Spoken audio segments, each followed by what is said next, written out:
Ceci est la matrice de la connaissance. Je l'aime beaucoup personnellement, alors je vous la présente.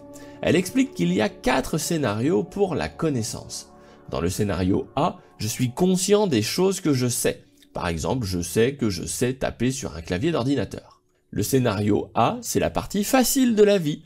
Pas de mystère, dans ce monde, les scientifiques et les religieux vivent en harmonie. Dans le scénario B, je suis conscient de ce que j'ignore. Par exemple, je sais que je ne sais pas jouer du violon. Dans le scénario B, vous avez la chance incroyable de savoir où chercher. Pour le violon, une recherche Google va vous donner des pistes rapides pour trouver des cours à côté de chez vous. Et si vous vous demandez comment aller sur Mars, ça va vous prendre plus de temps, mais en tout cas, vous êtes capable d'imaginer des pistes à explorer. On arrive assez facilement à savoir quoi faire et quand renoncer dans ce monde-là. Dans le scénario C, c'est l'inverse du B. Il y a des choses que nous savons faire, mais dont on ignore comment on fait. Respirer, par exemple. Je sais que je suis compétent pour respirer, car je le fais à peu près 15 fois par minute, mais je serais bien incapable d'expliquer en détail comment ça marche. Mais, ma foi, c'est pas si grave. Là encore, les religieux de notre époque laissent toutes ces choses à la science, bien volontiers, il n'y a pas trop de débat. On n'est plus du temps de Galilée. Par contre, il y a un dernier scénario, le scénario D. Celui-ci est juste terrifiant. Mais c'est en lui que se fait la scission entre science et religion. Dans ce monde réside tout ce que nous ignorons. C'est ici que résident toutes les choses qui peuvent nous tomber sur le rable d'une minute à l'autre sans que nous ayons la moindre chance de comprendre un tant soit peu ce qui nous arrive. La fameuse mécanique quantique faisait partie de ce monde jusqu'il y a peu, dans les années 1920. Lorsque la chance, la mort, la fortune ou la pauvreté nous frappent sans que nous comprenions pourquoi, il s'est passé quelque chose dans ce monde que nous ignorons. La bonne nouvelle, c'est que la science a cette faculté de grignoter cette portion de la réalité pour faire grandir les 3 autres mondes. La mauvaise nouvelle, c'est que la sphère de ce que nous ignorons représente probablement l'immense majorité de la réalité. En fait, on n'en sait rien.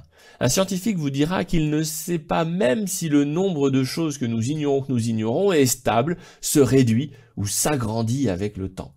Ce monde est le berceau de toutes nos questions et de toutes nos angoisses existentielles, et la science n'a aucune prise dessus.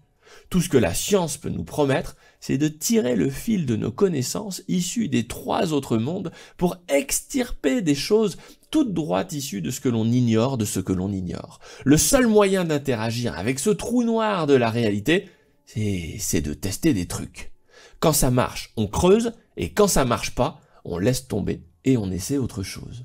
C'est à cause de ce fichu monde D que je suis athée. Ne me demandez pas de croire ou de ne pas croire en Dieu, car de mon point de vue, cette question appartient à ce que j'ignore. Par conséquent, comme je n'ai aucun moyen d'appréhender cette question, je suis sans Dieu. Athée par honnêteté intellectuelle. Ni pour, ni contre, bien au contraire. Si une quelconque entité de ce style existe, j'espère seulement 2 choses. Premièrement, qu'elle a beaucoup d'humour et d'indulgence, car j'ai dit un sacré paquet de bêtises à son sujet. Deuxièmement, qu'elle reconnaîtra mon honnêteté à refuser de croire par simple pari pascalien pour espérer de m'en sortir à bon compte. Pour ceux qui ne savent pas ce que c'est qu'un pari pascalien, c'est le philosophe Pascal qui avait dit que, de base, lui, il en savait rien si Dieu existait ou pas, et que du coup, il valait mieux être croyant, parce que si Dieu n'existe pas, être croyant ou ne pas être croyant n'a aucun impact, alors que si Dieu existe, mieux vaut lui avoir montré que vous avez votre carte d'adhérent avant de mourir.